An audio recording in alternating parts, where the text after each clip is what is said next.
ఉమ్మడి కరీంనగర్ జిల్లా వ్యాప్తంగా 398 స్థానాల్లో మొదటి విడత ఎన్నికలకు పోలింగ్ జరుగుతోంది. ఇప్పటికే 25 ఏకగ్రీవం కాగా 373 స్థానాల్లో పోలింగ్ ప్రారంభమైంది. మధ్యాహ్నం 2 గంటల వరకు పోలింగ్, ఆ తర్వాత కౌంటింగ్ స్టార్ట్ అవుతుంది. సాయంత్రానికి రిజల్ట్స్ వెలువడనున్నాయి. ఇక కరీంనగర్ జిల్లాలో మొత్తం 89 గ్రామాల్లో తొలి విడత ఎన్నికలు జరుగుతున్నాయి. జగిత్యాల జిల్లాలో 118 గ్రామాల్లో పోలింగ్ ప్రక్రియ ప్రారంభమైంది. ఇటు రాజన్న సిరిసిల్ల జిల్లాలో 67 గ్రామాల్లో పోలింగ్ జరుగుతోంది. పెద్దపల్లి జిల్లాలో 95 గ్రామాల్లోనూ ఎన్నికల పోలింగ్ జరుగుతోంది. అటు పార్టీ రహితంగా ఎన్నికలు జరుగుతున్న ప్రధాన పార్టీల మద్దతుదారులంతా సై అంటే సై అంటుండడంతో గ్రామాల్లో ఉత్కంఠ నెలకొంది.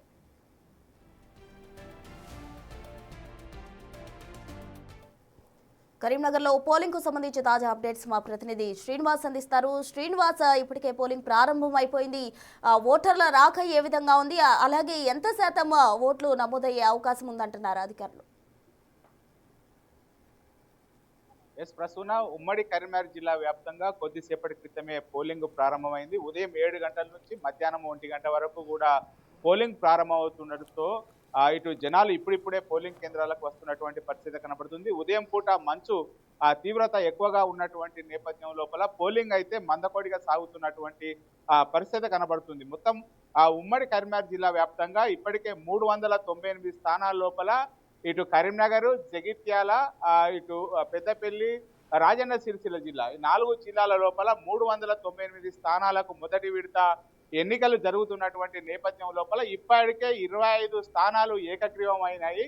ఏకగ్రీవం కావడంతో మిగతా 373 మిగతా 373 స్థానాలకు అయితే పోలింగ్ జరుగుతున్నటువంటి పరిస్థితి కనబడుతుంది. ఇప్పుడిప్పుడే ఇటు పోలింగ్ కేంద్రాలకు పెద్ద ఎత్తున కూడా గ్రామాల లోపల ఉన్నటువంటి యువత వీళ్ళందరూ కూడా ఓటేయడానికి బారులు తీరుతున్నటువంటి పరిస్థితి కనబడుతుంది. ఇప్పటికే ఇటు సమస్యాత్మకమైనటువంటి కేంద్రాలను గుర్తించి అక్కడ ప్రత్యేకంగా వెబ్ కాస్టింగ్ నిర్వహిస్తున్నారు. ఇక్కడ పోలీసుతో పాటుగా ఎన్నికల అధికారులు అందరూ కూడా ఎలాంటి అవాంఛనీయమైనటువంటి సంఘటనలు చోటు కాకుండా చాలా జాగ్రత్తలుగా తీసుకుంటున్నటువంటి పరిస్థితి కనబడుతుంది. ఉమ్మడి కరీంనగర్ జిల్లా లోపల ఇప్పటికీ 25 స్థానాలు ఏకగ్రీవం కావడంతో మిగతా 378 స్థానాలకు అయితే ప్రస్తుతం పోలింగ్ జరుగుతున్నటువంటి పరిస్థితి కనబడుతుంది. ఇప్పుడిప్పుడే అంటే చలి తీవ్రత వారం రోజుల నుంచి కూడా పెద్ద ఎత్తున పెరుగుతుండడంతో ఇటు ఇంట్లో నుంచి రావడానికి అయితే 6-7 గంటల ప్రాంతం అయినా కూడా ఇంకా ఇప్పటి వరకు కూడా ఓటర్లు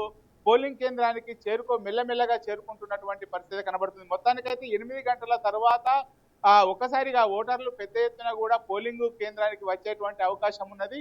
7 గంటల నుంచి 1 గంట వరకు కూడా పోలింగ్ అయిపోయిన తర్వాత 1 నుంచి 2 గంటల మధ్య భోజన విరామం ఉంటుంది. 2 గంటలకు ఓటింగ్ లెక్కింపు ప్రక్రియ అవుతుంది. అయితే ఇది పార్టీలతో సంబంధం లేకున్నా కానీ గ్రామాల లోపల తమ బలపరిచినటువంటి అభ్యర్థులు ఉండాలని చెప్పి ఇటు అధికార పార్టీ, తర్వాత బీఆర్ఎస్, బీజేపీ మిగతా అందరూ కూడా సర్పంచ్ ఎన్నికలను ప్రతిష్టాత్మకంగా తీసుకున్నటువంటి పరిస్థితి. ఎందుకంటే గ్రామాల లోపల తాము బలపరిచినటువంటి అభ్యర్థులు ఉన్నట్లయితేనే రానున్నటువంటి స్థానిక సంస్థల ఎన్నికల లోపల పెద్ద ఎత్తున గెలిచేటువంటి అవకాశం ఉన్నటువంటి నేపథ్యం లోపల సర్పంచ్ ఎన్నికలు అంటే పార్టీ సంబంధించినటువంటి గుర్తులు లేకున్నా కానీ సర్పంచ్ ఎన్నికలు అనేటువంటిది ఇప్పుడు చాలా ప్రతిష్టాత్మకంగా మారినటువంటి పరిస్థితి. మొత్తానికైతే ఉదయం 7 గంటలకు దాదాపుగా ఉమ్మడి కరీంనగర్ జిల్లా వ్యాప్తంగా అయితే మందకొడిగా పోలింగ్ ప్రారంభమైంది. ఇప్పటికే పోలింగ్ కేంద్రాల లోపల మాక్ పోలింగ్ నిర్వహించినటువంటి అధికారులు ఎలాంటి సంఘటనలు జరగకుండా అయితే దృష్టి పెడుతున్నటువంటి పరిస్థితి కనబడుతుంది. పోలీసులు ఇటు అధికారులు కూడా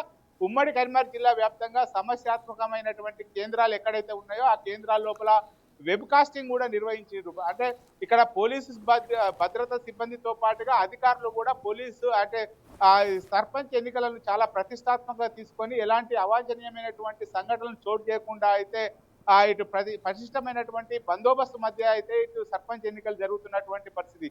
ఉదయం వేళ ఇటు మంచుతో పాటుగా ఎక్కువ చలి తీవ్రత ఉండడంతో ఇప్పుడిప్పుడే పోలింగ్ కేంద్రాలకు వస్తున్నటువంటి పరిస్థితి కనబడుతుంది. పర్సున రైట్, థ్యాంక్ యూ శ్రీనివాస్.